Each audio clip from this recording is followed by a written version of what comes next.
મનપાની શાળાના શિક્ષકોના વિદેશ પ્રવાસના મામલે સમાચાર મળી રહ્યા છે। સુરતથી આ સમાચાર આપને જણાવી દઈએ।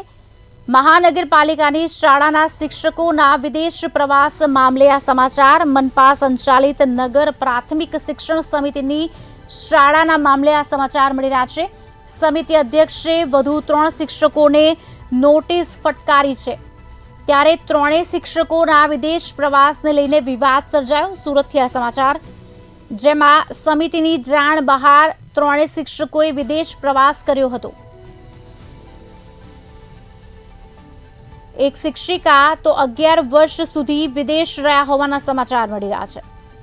ત્યારે હાલ સુરત પરત ફરતા ફરી શિક્ષક તરીકેની માંગણી કરી છે અને એક શિક્ષિકા પરિણામ આપ્યા વિના જ ગાયબ થઈ ગયા હતા।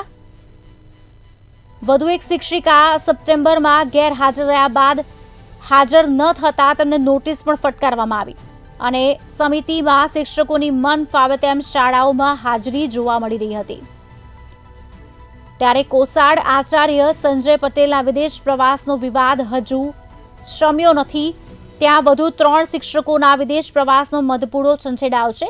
આ અંગે વિગત આપશે અમારા સંવાદદાતા રાબિયા સાલે સુરતથી ફોન લાઈન પર જોડાયા છે। રાબિયા, શું વિગતો?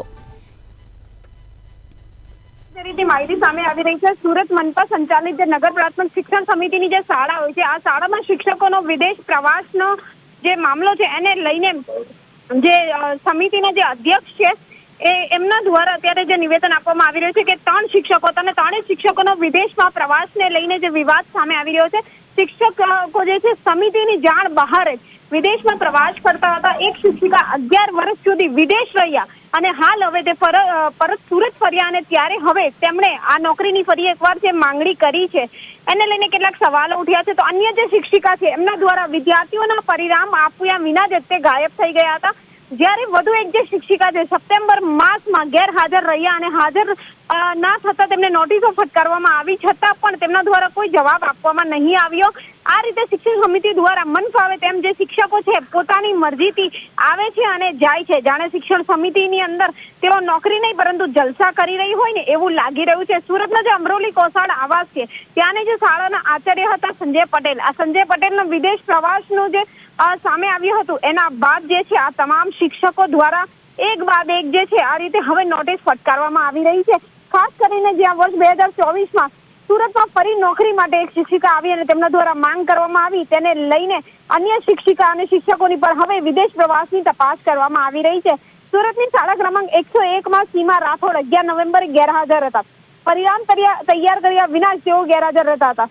સુરતની શિક્ષણ સમિતિ શાળાની અંદર કહી શકાય છે કે શિક્ષકો પોતાની મનમાની કરી રહ્યા છે। શિક્ષકો દ્વારા વિદ્યાર્થીઓના ભવિષ્ય સાથે ચેડા કરવામાં આવી રહ્યા છે, છતાં સમિતિ જે છે અત્યારે મૌન સેવી બેઠી છે એવું સ્પષ્ટ કહી શકાય છે। સુરત મહાનગરપાલિકા સંચાલિત શિક્ષણ સમિતિ સરકારી શાળા છે।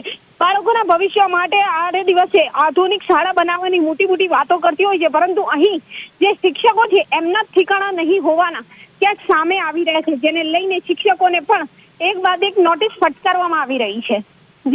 જી આભાર રાબિયા, સમગ્ર માહિતી આપવા બદલ।